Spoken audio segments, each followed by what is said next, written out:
नमस्कार मैत्रिणींनो, सारिका फॅशन या आपल्या यूट्यूब चॅनलवर तुम्हा सर्वांचे अगदी मनापासून स्वागत करते। तर आज मी तुम्हाला लांब बाहीवर छोटासा फुगा कशा पद्धतीने तयार करायचा आहे तो दाखवणार आहे। तर या बाहीची कटिंग आणि स्टिचिंग करून तुम्हाला दाखवणार आहे। तर व्हिडिओ स्किप न करता शेवटपर्यंत बघा। चला तर मग व्हिडिओला सुरुवात करूया। तर इथं बघा दोन बाहीसाठी मी अस्तर घेतलेला आहे। तर आता या अस्तरची आपल्याला इथं डबल घडी टाकायची आहे। तर अस्तर बघा दुहेरी अस्तर होतं, तर त्याची मी एक इथं घडी टाकून घेतलेली आहे। तर इथं आता आपल्या घडीचे 4 पदर होणार आहे। तर दोन बाही आपल्याला इथं एक साथ कट करायचे आहे। तर वरची जी बाजू आहे ती बंद बाजू आहे आणि बंद बाजूवर आपल्याला बाही लांबीचं माप टाकायचं आहे। तर जेवढी आपली रेग्युलर बाही आहे तेवढ्या बाहीचं आपल्याला इथं माप टाकायचं आहे। तर इथं 10 इंचावर मी बाही लांबी टाकणार आहे। वरच्या बाजूला 10 इंच घेतल्यानंतर खालच्या साईडला ही बरोबर 10 इंच घ्यायचं आहे आणि ही एक इथं रेष ओढायची आहे। तर बघा बाहीचे माप टाकत असताना काळजीपूर्वक आपल्याला बाहीचे माप टाकायचे आहेत। अगोदर आपल्याला जेवढी लांब बाहीचे माप आहेत तेवढेच माप इथं टाकून घ्यायचे आहेत आणि पुन्हा या बाहीचे माप टाकून झाल्यानंतर बाही घडीचं माप टाकायचं आहे। तर बाही घडी ही आपल्याला 9.5 इंचावर टाकायची आहे। तर बाही लांबी टाकलेली आहे 10 इंचावर आणि बाही घडी टाकायची आहे 9.5 इंचावर। तर ज्यांच्या त्यांच्या मापानुसार आपल्याला बाहीची माप घ्यायची आहे। तर इथं दंडघेर टाकणार आहे मी 6 इंचावर बघा। तर तुमचा जेवढा दंडघेर आहे तेवढाच इथं ठेवायचा आहे आणि बाहीची घडी जेवढी आहे तेवढीच ठेवायची आहे। तर 6 इंच दंडघेर घेतल्यानंतर 2 इंच शिलाई मार्जिनसाठी सोडायचं आहे आपल्याला आणि खालच्या साईडला काय करायचं आहे, आता 3 इंच कमी करून घ्यायचं आहे आणि ही इकडे रेषा जोडायची आहे बघा। आपली फिटिंगची रेषा आहे ही इकडे जोडून घ्यायची आहे। तर मी 3 इंच कमी करून घेतलेला आहे। तर आता इथं काय करायचं आहे बघा, 3 इंचापासून वरी आपल्याला अशी एक सरळ रेष ओढायची आहे तिरप्यामध्ये।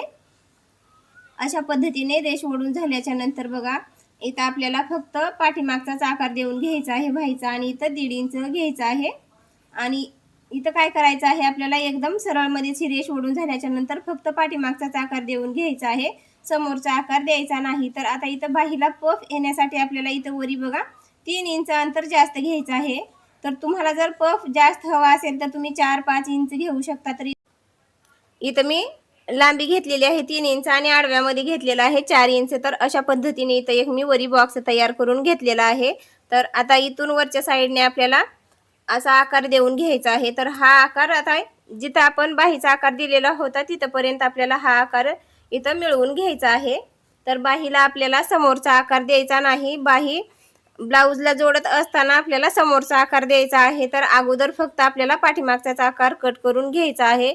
तर साध्या आणि सोप्या पद्धतीने तुम्हाला इथं बाही कट करून दाखवलेली आहे। तर बाहीचा सेंटर कट करून झाल्याच्या नंतर जेवढा आपण वरी वाढवून घेतलेला आहे तिथं दोन्ही साईडला कट देऊन घेतलेला आहे। तर इथं अस्तरवर आपली बाही कट करून झालेली आहे बघा। वरी एवढा अंतर मी पफ येण्यासाठी जास्त घेतलेला आहे। मैत्रिणींनो इथं आपली बाही कट करून झालेली आहे। तर आपल्याला काय करायचं आहे, आता मेन फॅब्रिकवर ही बाही ठेवायची आहे आणि जशास तसं कट करून घ्यायचं आहे। तुम्हाला जर काही शंका असेल तर विचारत चला। आता कोणत्याही मापाची बाही कट करत असताना आपल्याला काय करायचं आहे, बाही लांबीमध्ये एक चेंज होणार आहे आणि बाही घडीमध्ये दंडघेरामध्ये एवढ्यामध्येच आपल्याला चेंज करायचं आहे। वरी पफ येण्यासाठी आपल्याला एवढंच अंतर घ्यायचं आहे।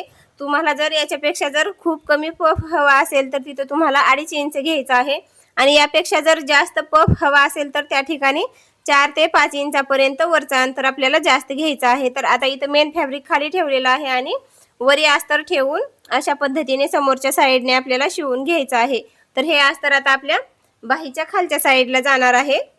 तर एक वेळेस शिवून झाल्याच्या नंतर इथं एक दाब टीप देऊन घ्यायची आहे। तर असं केल्याने बाहीला व्यवस्थित फिनिशिंग येणार आहे आणि हे अस्तर आता खालच्या साईडला गेल्यानंतर त्याच्यावरती अनेक वेळेस तिथं साईडने अस्तर जोडून झाल्याच्या नंतर समोरच्या साईडला एक दाब टीप द्यायची आहे।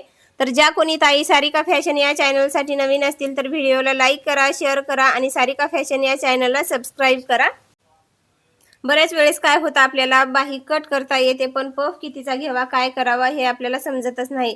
तर साध्या आणि सोप्या पद्धतीने तुम्हाला ही बाही कशी कटिंग करायची आहे आणि कशी शिवायची आहे ते इथं मी सविस्तर मध्ये बाही शिवून दाखवत आहे। तर समोरच्या साईडने एक दाब टीप द्यायची आहे। तर साध्या आणि सोप्या पद्धतीने तुम्हाला या बाहीची कटिंग आणि स्टिचिंग करून दाखवलेली आहे। तर व्हिडिओ स्किप न करता शेवटपर्यंत बघा। साईडने उरलेला कपडा मी कट करून घेतलेला आहे। तर इथं बाहीला आता प्लेट कशा पद्धतीने टाकायचे आहेत बघा।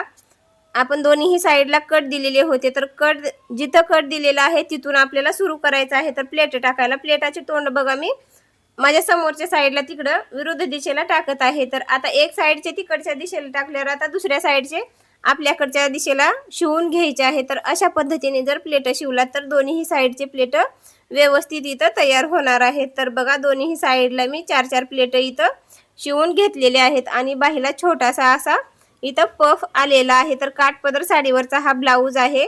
तर इथं बाही कशी जोडायची आहे तेही दाखवणार आहे. तर बाही जोडण्याच्या अगोदर आपल्याला शोल्डर हे व्यवस्थित बघून घ्यायचं आहे. तर आता इथं बाहीला समोरचा आकार द्यायचा आहे. तर बघा मी इथं खडूनी समोरचा आकार आखून घेतल्यानंतर थोडंसं त्यावरती एक टीप टाकून घेतलेली आहे. म्हणजे इथं समोरचा कपडा जर कट केला तर तिथले प्लेट उसवणार नाहीत, यासाठी बघा अशा पद्धतीने मी बाही कट करून घेतलेली आहे. तर आता ही बाही जोडत असताना आपल्याला अगोदर सेंटर पासून बाही जोडायची आहे.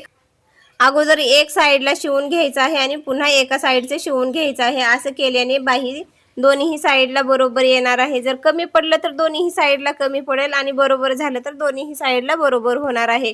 तर इथं आपल्याला बाही कमी पडणार आहे की नाही हे चेक करायचं आहे बघा.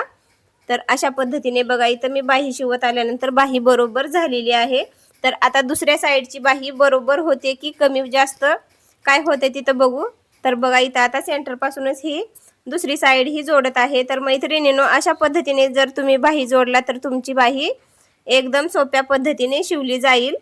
तर बघा दोन्ही साईडला कपडा कमी पडलेला नाही, तर बाहीला असा इथं छानसा पफ आलेला आहे. तर मैत्रिणींनो तुम्हाला ही काठपदर साडीवरच्या ब्लाऊजची पफ बाही डिझाईन कशी वाटली ती कमेंटमध्ये नक्की सांगा.